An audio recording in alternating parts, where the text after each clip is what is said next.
이번 영상은 현재 중3 학생들이 가장 고민하고 있을 고등학교 선택에 대해서 한번 이야기해 보도록 하겠습니다. 첫 번째, 나는 정말 공부에 전혀 흥미가 없고 그래서 전혀 대학에 진학할 생각이 없다, 이런 생각이 확고한 친구들은 당연히 고등학교에 진학을 하여서도 공부에 흥미를 느낄 가능성이 상당히 적습니다. 따라서 아무런 생각 없이 일반고에 진학을 하여서 다른 학생들의 내신을 깔아주는 역할을 하기보다는 본인에게 맞는 특성화고를 한번 찾아보는 걸 추천을 드립니다. 특성화고는 애니메이션, 요리, IT, 관광, 경영, 건설 등 여러분들이 졸업 후에 바로 취업할 수 있도록 다양한 분야의 직업교육을 실시하는 고등학교입니다. 더불어 대학 진학반을 운영하는 특성화고도 상당히 많기 때문에 혹시 나중에 생각이 바뀌어서 대학을 진학을 하고자 하였을 때도 특성화고에서도 충분히 도움을 받을 수가 있습니다. 하지만 확실한 것은 특성화고는 여러분들이 졸업 후에 바로 취업할 수 있도록 도와주는 학교다. 그러니 정말 나는 공부에 흥미가 없다, 이런 친구들은 괜히 일반고에 진학을 하여서 시간 낭비, 돈 낭비하지 마시고 본인에게 맞는 특성화고에 진학을 하여서 차라리 졸업 후에 취직을 하여서 돈을 벌자.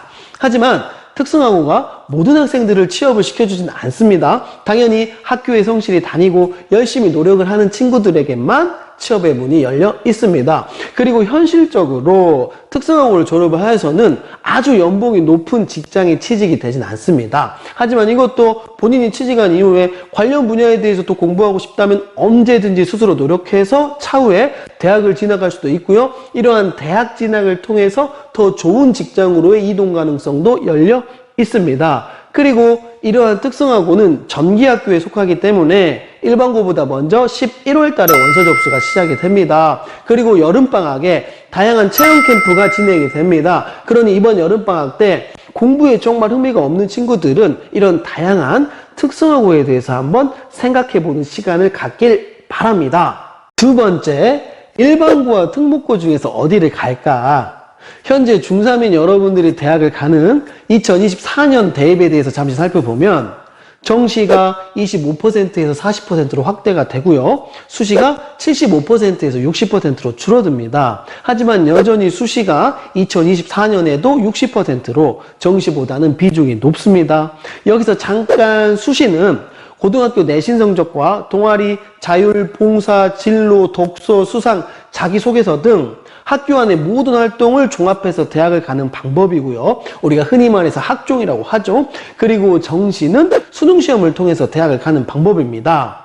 2024년에 정시가 확대되긴 했지만 아까 앞에서 말했다시피 수시가 60%로 여전히 정시보다는 비중이 높습니다. 그리고 수능은 수많은 재수생, N수생들과 끊임없이 경쟁을 해야 되고 벼락치기나 단순 암기로 절대 해결이 안 되는 꾸준한 노력이 필요한 시험입니다. 이 말은 상대적으로 여러분들이 좀 더 쉽게 점수를 올릴 수 있는 것은 학교 시험을 통한 내신 성적이다. 더군다나 2024년에는 자기소개서가 폐지되고요. 수상, 독서, 자율동아리, 개인 봉사활동이 모두 대입 수시에 반영이 되지 않습니다. 이 말은 한마디로 현재 중3인 여러분들이 대학을 갈 때는 내신 성적과 교과 세특이 훨씬 더 중요해졌고 나머지 비교과 활동의 영역은 학교 안에서의 동아리, 자율봉사, 진로활동만을 보겠다는 뜻입니다.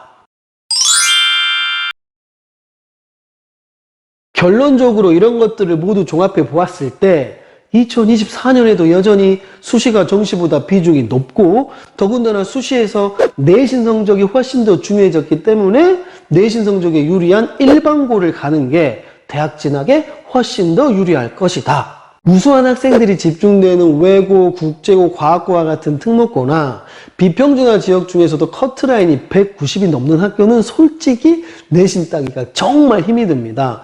선생님의 경우를 보더라도 선생님이 중학교 3학년 때 항상 전교 10등 안에 들었거든요. 그래서 커트라인이 190이 넘는 지역의 1등 고등학교에 진학을 하였는데 결과는 내신 5등급을 넘지를 못했습니다. 정말 내신 따기가 힘들었습니다. 그래서 선생님의 경험을 바탕으로 선생님은 특목고보다는 일반고를 추천을 드리고 이왕이면 집에서 가까운 일반고를 가라. 이거 정말 아주 중요합니다. 우리가 대학 입시는 장기전이고 그러다 보니까 그만큼 시간과 체력이 가장 중요합니다. 그런데 너무 먼 곳으로 통학을 하면 체력도 낭비되고 시간도 정말 낭비가 되게 됩니다. 가장 효율적인 거리가 집에서 30분 이내 학교를 추천합니다. 그러면 그만큼 시간도 절약이 되고 잠도 더 많이 잘 수 있어서 그만큼 체력 낭비도 덜하게 됩니다. 그리고 집 근처에 30분 이내에 일반고가 여러 개가 있다면 그 중에서도 학교 교육과정 프로그램이 다양하고 면학 분위기, 공부하는 분위기가 더 좋은 학교를 선택하는 건 당연하겠죠. 교육과정 프로그램은 고등학교 홈페이지를 통해서 정확하게 알 수가 있고요. 면학 분위기는 주변의 선배들이나 학부모 그리고 학교의 선생님들이 정확하게 알고 계실 겁니다. 그런데 솔직히 말씀드려서 능력만 된다면 정시와 수시를 함께 준비하는 것이 대학 진학에 훨씬 더 효율적이다. 앞에서 설명했듯이 2024년에는 정시가 25%에서 40%로 확대가 됐습니다. 이것은 정시로 대학을 갈 수 있는 폭이 훨씬 더 넓어졌다는 뜻입니다. 선생님의 경우 앞에서 말했다시피 공부를 워낙 잘하는 학교였기 때문에 내신 따기는 상당히 힘이 들었습니다. 하지만 학교 자체는 워낙 면학 분위기는 최상이었고 모든 학생들이 수능을 준비했고 그러다 보니까 선생님의 수능 점수가 항상 전국 상위 5% 안에 들었습니다. 이것이 특목고나 비평준화 상위 일반고의 장점이겠죠. 우수한 학생들이 모여 있으니까. 그래서 대부분 특목고나 비평준화 상위 일반고 학생들의 경우에는 수능 점수가 상당히 높은 경우가 많습니다. 그래서 선생님도 대학을 수능으로 갔었습니다. 정리하자면 공부에 정말 흥미가 없는 친구들은 특성화고를 생각해 보아라. 수능에 자신이 없는 친구들은 수시로 대학을 가야 되기 때문에 집에서 가까우면서도 교육과정 프로그램이 다양하고 면학 분위기가 좋은 일반고를 선택해라.